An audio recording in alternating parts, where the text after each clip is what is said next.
So, welcome back. Good morning to our lecture series. Today with Harry Rebhahn, philosopher from Berlin. In 2012, he wrote a book that had quite an impact on the new music discourse, The Digital Revolution of Music.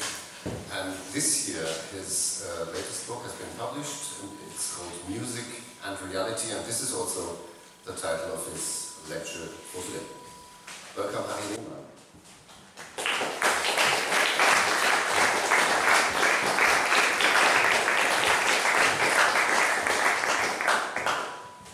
Good morning, and thank you very much for the nice introduction, and thank you very much for the invitation. The title of my talk comes from the book title, Music and Reality, Models in Philosophy of Music, which I have just published. Today, I don't want to retell you the book's content, but rather to develop something like a frame narrative to the book. The guiding idea of music and reality is that new music or art music has developed a new relationship to reality in the last decade. Two factors play an important role here, an internal factor and an external factor. The internal factor lies in a paradigm shift in art music itself, which, like all other arts, can no longer assert its claim to innovation through material progress.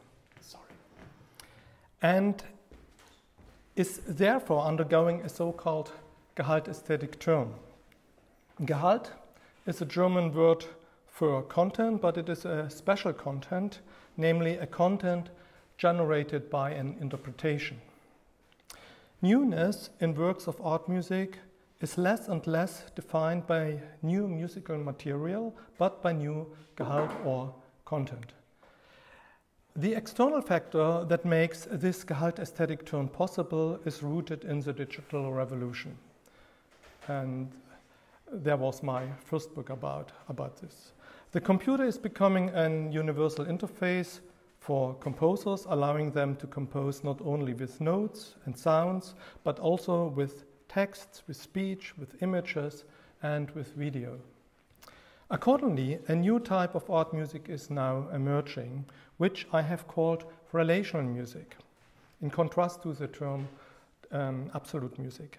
Relational music gains the possibility of making concrete references to the world, which was only possible in a very abstract way under the idea of absolute music. For many involved in new music, who were socialized in the 20th century and stand in the tradition of Darmstadt, this development comes as a great surprise and is perceived as a disempowerment, decay, weakening, or delusion of composing. However, one only arrives at this pessimistic conclusion if one looks at art music from a close-up perspective. That is, at the relationship of music to reality over the last 200 years. By contrast, one arrives at a completely different assessment if one looks at this paradigm shift from the greatest possible historical distance. In this respect, I would like to discuss the relationship of music to the world in a very fundamental way and draw a historical arc from antiquity to the present by distinguishing three different notions of music.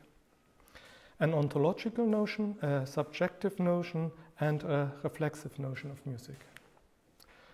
The crucial idea here is that while all three notions of music can be described equally in terms of medium, of work, and of concept, these three components each have a different relationship to each other.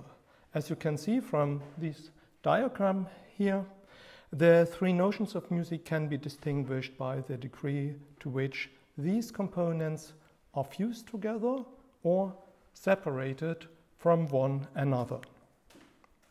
With this theoretical approach, my lecture will be divided into four parts. First, I will present this three-component model consisting of medium, work, and concept, and then I will develop step by step the ontological, the subjective, and the reflexive notion of music.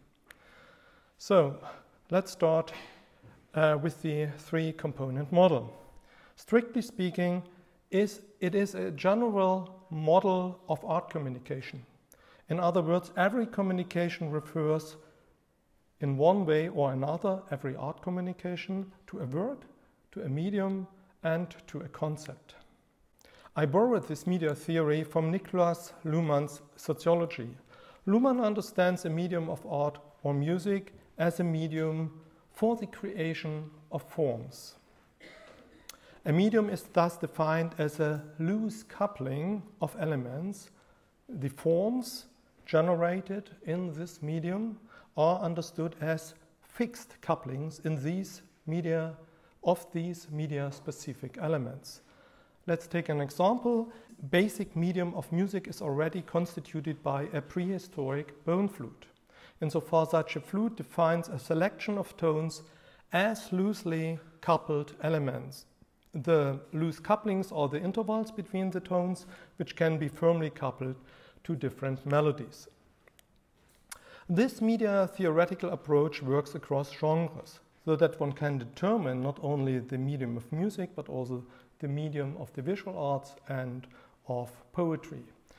The elements of the medium of music are tones and rhythms. The elements of the medium of painting are lines and colors. The elements of the medium of poetry consist of stressed and unstressed syllables, as well as rhymes.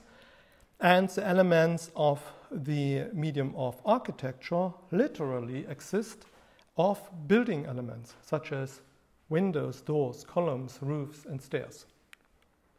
All of these genre-specific elements are first put into a specific order, meaning they are loosely coupled to one another.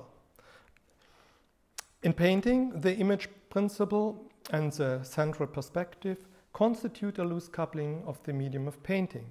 In poetry, verses, strophes, and rhyme schemes perform this coupling function.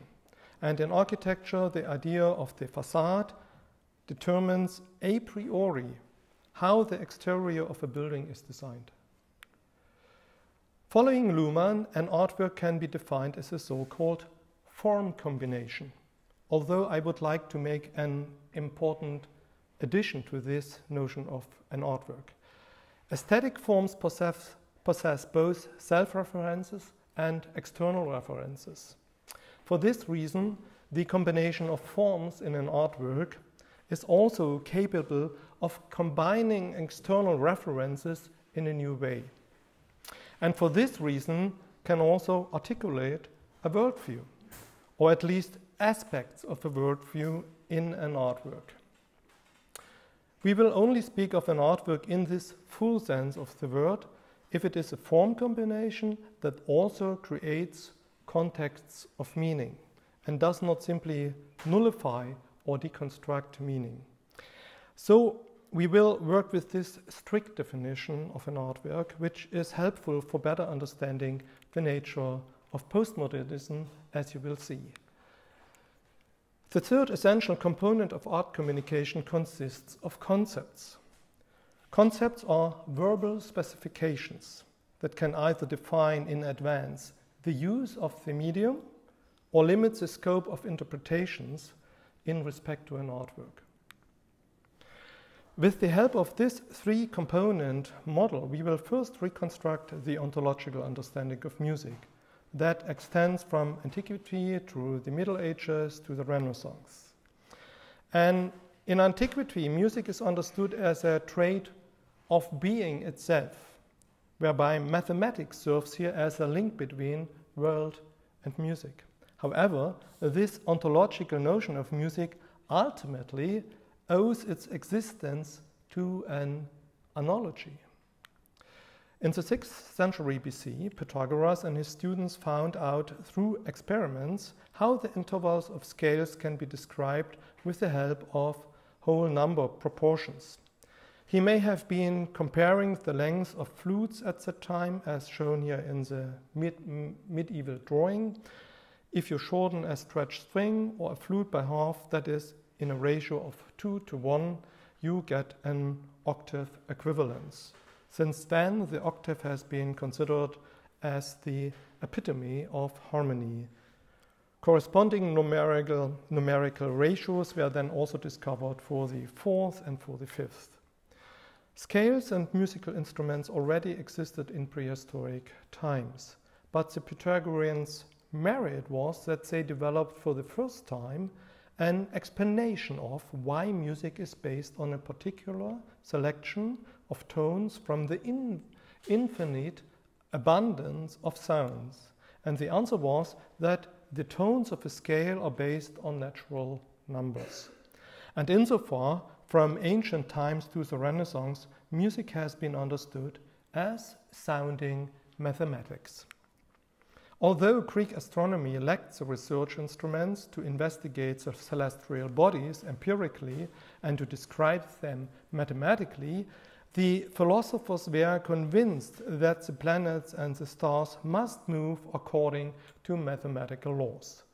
One established an analogy, and that is an important trick, between the 7 moving celestial bodies and the tones, and developed from this analogy the idea of the music of the spheres.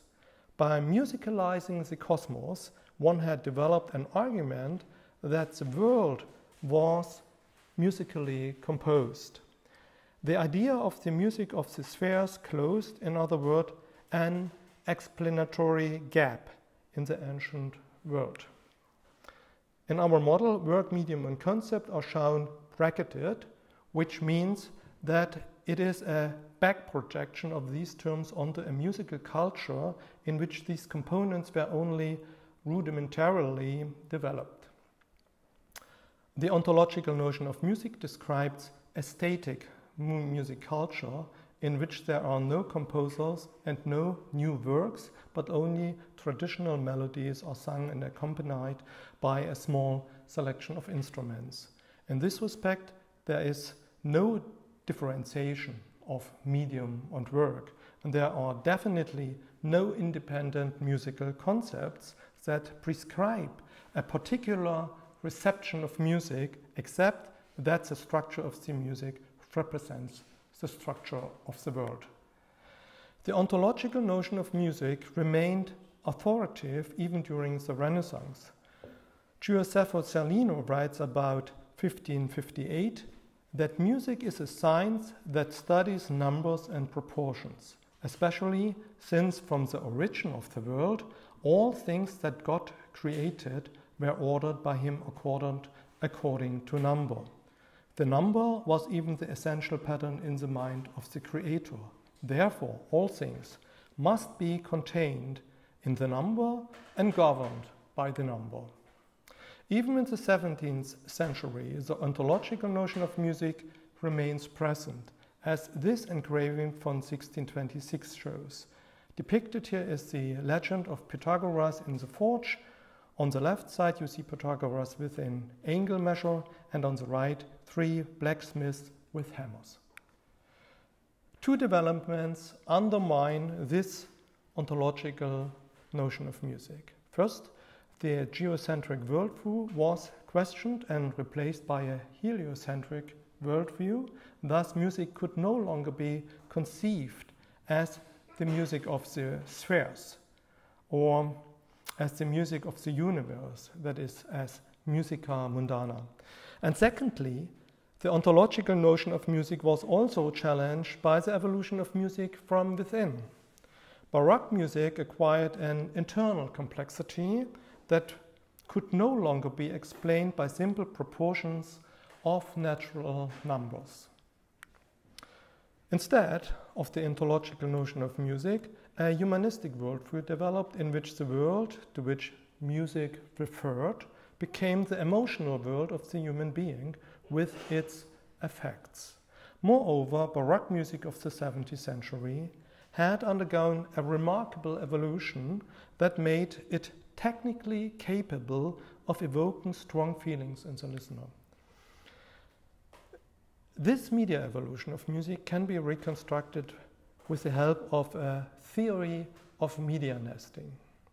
Media nesting works according to the Matryoshka principle. Media 1 contains media 2 contains media 3, and media 3 contains media 4. Such media nesting occurred in Europe due to an unique alliance of the arts with science and technology. This includes such innovations as musical notation, well-tempered or equal temperament, music printing, and musical instrument making. The theory of media nesting is again based on Luhmann's media theory, according to which media are loose couplings of elements that can be coupled into fixed forms. The crucial idea for our theory of media nesting is that among these forms that can be created in a lower level medium, special forms can be found that can be used as elements again for a higher level medium. Media nesting happens via various parameters. In music, primarily via pitches and sound durations. In the realm of what can be heard, in the realm of what can be heard, the special forms of tones can be discovered, thus creating the medium of tones, which excludes all noises. From this new reservoir of forms, aesthetically attractive tone intervals, such as octaves, fifths, fourths, halves, and whole tones, can be selected again.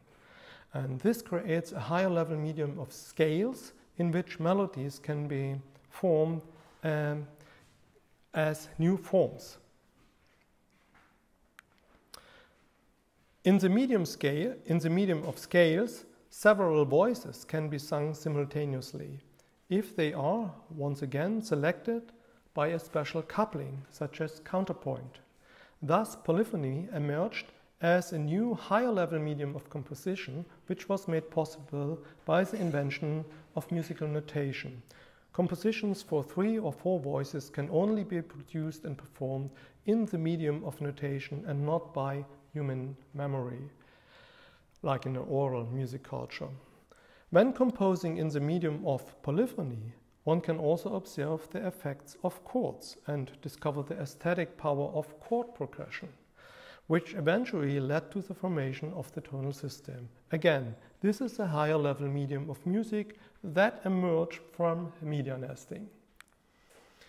An analogous media nesting can also be reconstructed for sound duration, so that in the end, this scheme of media nesting via pitches and duration is obtained. In general, media nesting amplifies the experience of order and contrast in an artwork, and accordingly makes it likely that music with a higher degree of harmony and rhythm will be composed in such a nested media.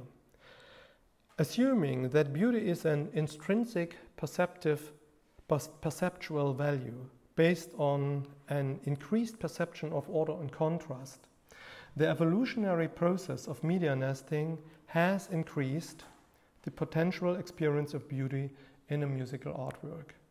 Media nesting can be observed not only in music but also in the visual arts and in poetry. The media nesting processes in all genres has led in Europe to the formation of the so-called fine arts, which literally means beautiful arts. So the eigenvalue of beauty is increased by this media nesting process. You can find an elaboration of this theory of media nesting in the book Gehaltsästhetik and Art Philosophy.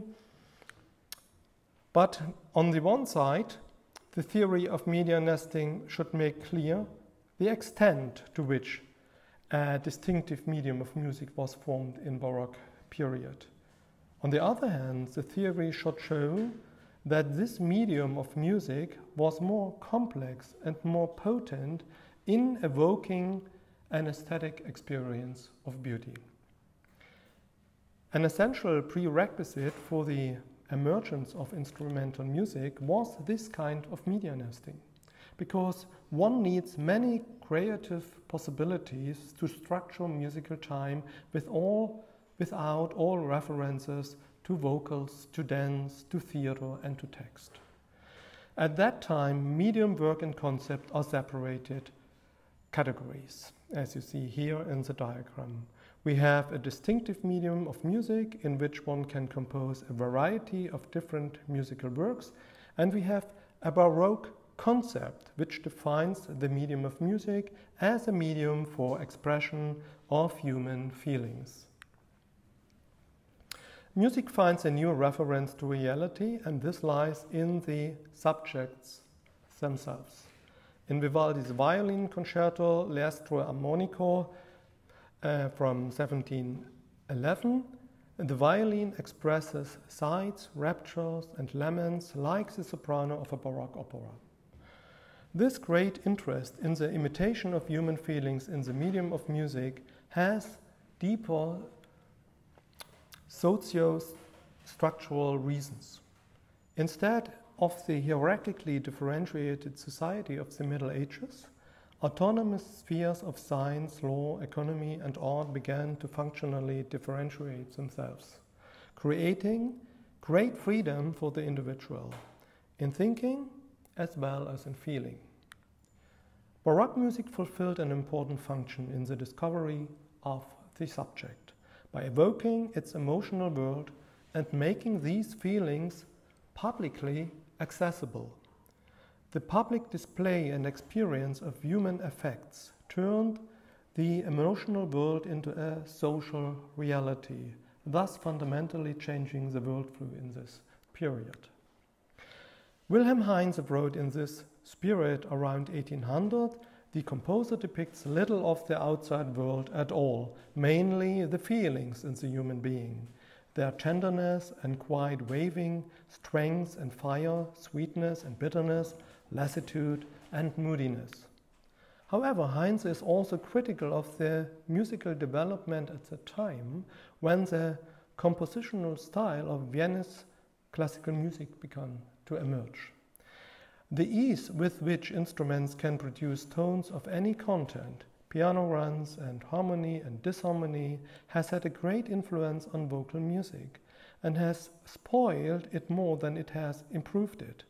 There is little representation of anything definite to be found there, mostly merely a play of tones to flatter the ear, an empty pleasure for heart and mind.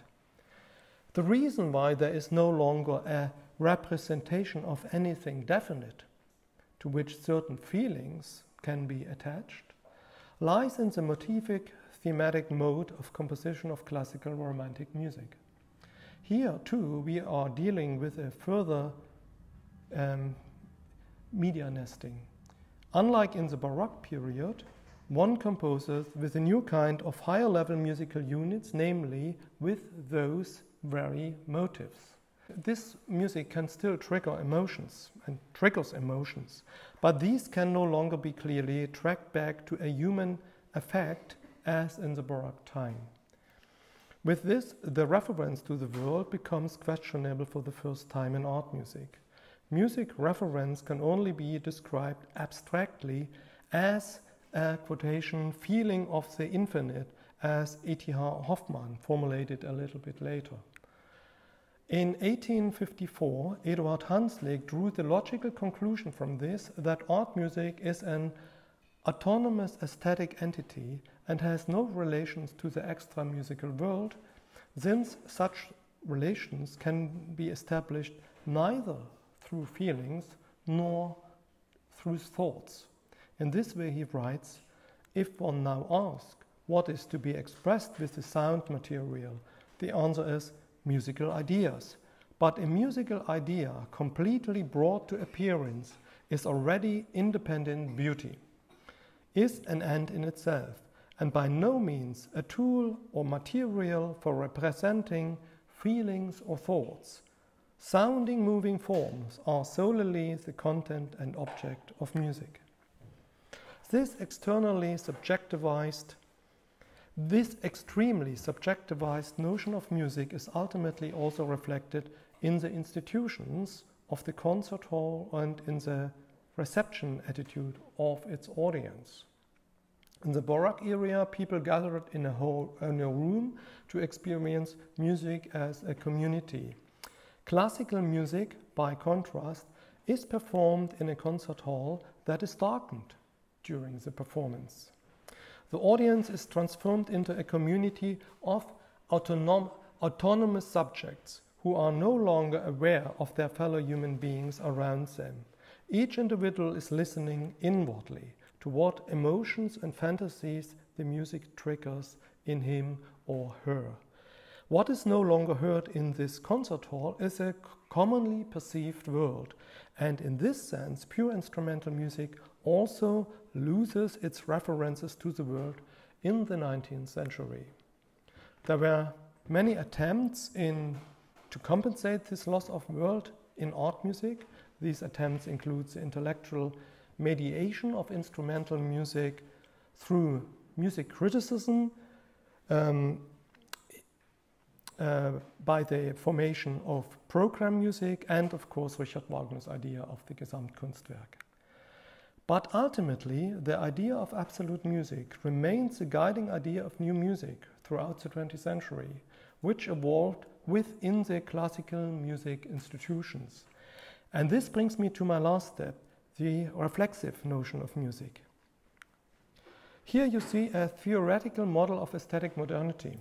I will only briefly outline the model as I already presented it here in Darmstadt in 2014. The video you can find on my YouTube channel.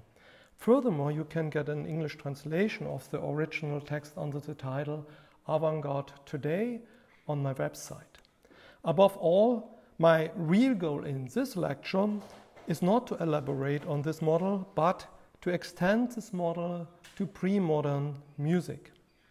Modern art is developing an autonomous art system in which the various genres gain so much freedom that they can also negate their own traditional notions of art and music. From now on, newness is generated by a systematic negation of the old.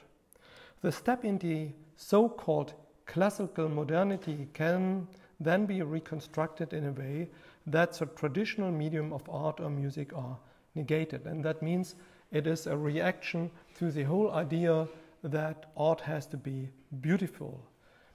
So the modern arts work with other aesthetic values than beauty. They work with the eventness, with the sublime in a very purified form, and with ambiguity. In other words, the media component in classical modernism is neutralized, as you can see here in the diagram. In new music, for example, this step takes place through the negation of the tonal system, for instance, in Arnold Schoenberg's 3 piano pieces, Opus 11 from 1909-1910. The historical avant-garde negates not only the medium component M, but moreover the work component W. An unsurpassed example of this is John Cage 433. This music is reduced here to the presentation of a concept C. Postmodern art is constituted by the negation of the medium of the fine arts. So it is a double negation, which in music means that one can hear tonal music again. A telling example of musical postmodernism is Alfred Schnittke's Concerto for Piano and String Orchestra from 1979. But this postmodern reuse of the medium is not done naively, but ironically broken, that is mainly in the form of quotations of classical music. That's why in the three-component model one can see a gap between the medium and the concept. Postmodern art, however, does not create contexts of meaning, but rather intentionally deconstructs meaning or plays with meaning, so that the category of the work remains suspended according to our strict term of an artwork. This separation of the two segments, M and C, indicates that a postmodern concept, C, mediates the use of the tonal system. And finally, the reflexive arts also overcome postmodern art in a further art-immanent surpassing step, and that it comes to a double negation of the work category. In the new music institutions, this step occurs as a consequence of the digital revolution. So the step occurs in the visual arts much earlier, but it can only occur in the new music system by the help of the digital means. Only through synchronous composition with notes, sound, text, video on the computer can a new kind of art music prevail, namely the so-called relational music mentioned in the beginning. Relational music has enough external references to create or represent a worldview so that the musical artwork W returns again in the three-component model. But the word returns with a gap, once again, to the medium and to the concept, meaning it is neither defined by a concept nor by a medium. My prime example of such reflexive art music is Trent Reinholdson's Piano Concerto, Theory of the Subject from 2016. Overall, there is a phase change in modern arts from material aesthetics to Gehalt aesthetics, which passes through conceptual art and through conceptual music. This theoretical model can be illustrated in all art genres through the construction of historical sequences, as can be seen here for painting. When designing such historical sequences, the subject is left unchanged as far as possible, so that the major epochal caesuras can be perceived in a direct comparison. In this case, the historical sequence of painting was constructed on portraits. Here you can see a historical sequence for the sculpture designed in respect to the crucifixion motif, and this would be the historical sequence of art music restricted to keyboard pieces. So I just prepare a book where I will develop all these different historical sequences over or different genres. This brings me to my conclusion. I wanted to present you a model that shows how music can relate to the world in three different ways. From this historical perspective, it appears less strange that art music today develops primarily as relational music and as Gehalt aesthetic music. The idea that pure instrumental music is the epitome of art music is only 200 years old. Looking at the diagram, absolute music appears in over 2,000 years of music history as a small intermediate step within music history that has always been related to the world. Reflexive art music can again establish world references, but these can be based neither on a common understanding of existence, like in antiquity, nor on a common world of feelings, like in Baroque time. Rather, they have to be conceptually mediated and reflexively developed in each individual piece. Medium, work, and concept are now completely decoupled. That is, there are no longer any self-evident rules as to how one must listen to art music, as it was the case within the ontological and the subjective framework of music. These three notions of music have developed historically and emerged one after another, but they naturally remain present in a culture once they have formed. For example, the ontological understanding of music is still in place in religious contexts. The dominant understanding of music today follows the subjective notion of music. Like Baroque music, popular music has references to dance, to a song text, and evokes feelings through the expression of singers. Only art music, which holds on to composing something really new, is forced to follow a reflexive notion of music. My thesis is that in liberal democracies, the social function of this reflexive art and reflexive art music is to provoke a new self-description of society. However, that would be already a different topic and a different talk. Thank you very much for your attention.